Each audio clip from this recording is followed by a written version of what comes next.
Thank you for inviting the Presidential Communications Office in this very big fight against fake news. The Presidential Communications Office is pleased to speak at the Joint Committee hearing the Committee on Public Order and Safety, Information and Communications Technology and Public Information. The issue of fake news, illegal gambling, deep fakes, pornography, hate speech is the biggest fight right now of our generation. It destroys the very fabric of our society, and we have to protect our children not only of fake news, but all these bad things that we see in this technology platform that we have. But more on the vloggers, we should concentrate a regulation on the platforms. The platforms like Meta, TikTok, YouTube are foreign platforms. They do not have a base here. When you complain for these posts that we can take down, it takes a long time. So we have to focus on the platforms, first of all, to self-regulate them. If you want self-regulation, or maybe come up with an operational system between the PCO, DOJ, and the DICT to identify these fake posts, to identify fake information. You see, what's happening to us is we are being divided online. It's very polarized. And yet, it's Filipinos and Filipinos fighting each other. It is not good for our country to see our countrymen being divided by hate speech, by pornography, that's very easily accessed by our generation. You know, I was talking to the West Philippine Sea earlier about communicating the West Philippine Sea issue to our countrymen. I said, never again that the Philippines will lose any part of our country, just like what happened in Sabah. In the Sabah issue in the 1960s, if you look at it, Sabah was owned by the Royal Sultanate of Sulu for a long time. The Malaysians were paying rent to the Philippines. We tried to get it and claim it as our own. But what did the Malaysians do to us? They pitted Filipinos against Filipinos. They supported a Muslim secessionist movement in the South using religion and race or against each other. Filipino Christians, Filipino Muslims fighting each other.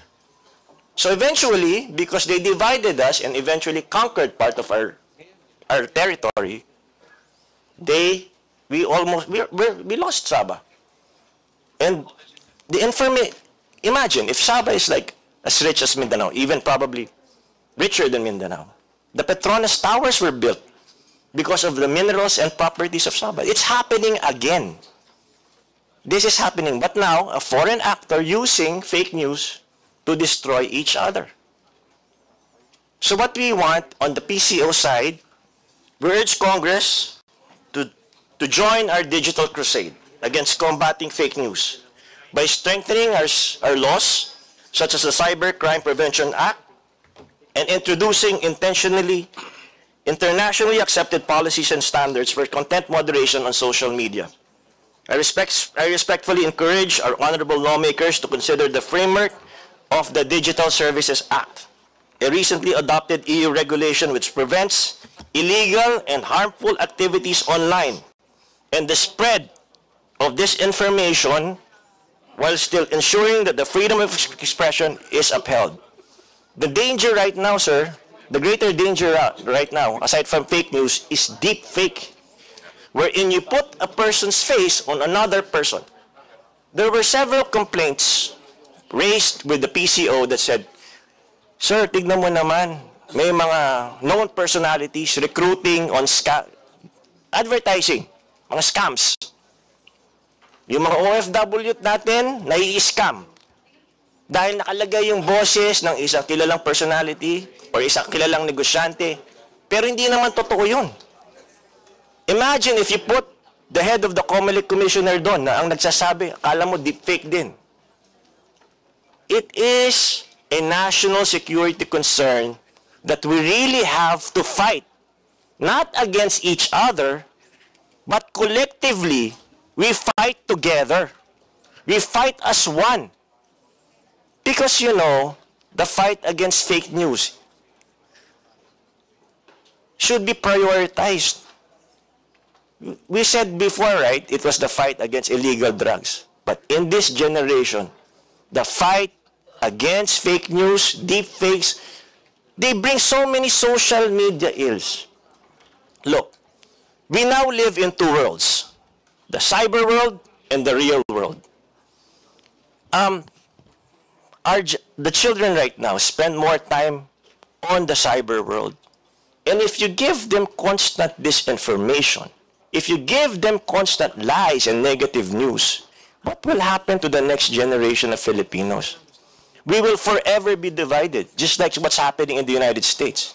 It's now happening in our country. It's so hard now to reach out to the yellows, to the greens, to the reds, or wherever political camp you belong to. What we need to do is to unite. Look at what happened, example, to Congressman Rodante Marcoleta. Pinagbumura siya. Nilait-lait ang kanyang relihiyon. Tama ba yun? And yet, there's no regulation. There's no regulation. There's no punishment. So, on the part of PCO, we're trying to come up with an operational system wherein the DICT, the Department of Justice, and PCO should come up together to take down all these posts we consider national security concern and posts that divides Filipinos and spreading of fake news, and also the fight against illegal online gambling on the internet. It's not just fake news. There's so many ills there. But of course, with technology, there's good and there's bad. It can be a force of good, but we make sure that online, the voice of truth should be louder than lies. It should always be louder than lies. Because now, a lie told 1,000 times drowns out the truth. We don't know what the truth is anymore. So we make sure here, as PCO, we make sure that in PCO, our foundation are truthful facts. I urge everybody here, let's get our acts together. We are not the enemies. We should stand together. The enemy is fake news. Thank you very much, Mr. Chair. Thank you, Sec. Ruiz.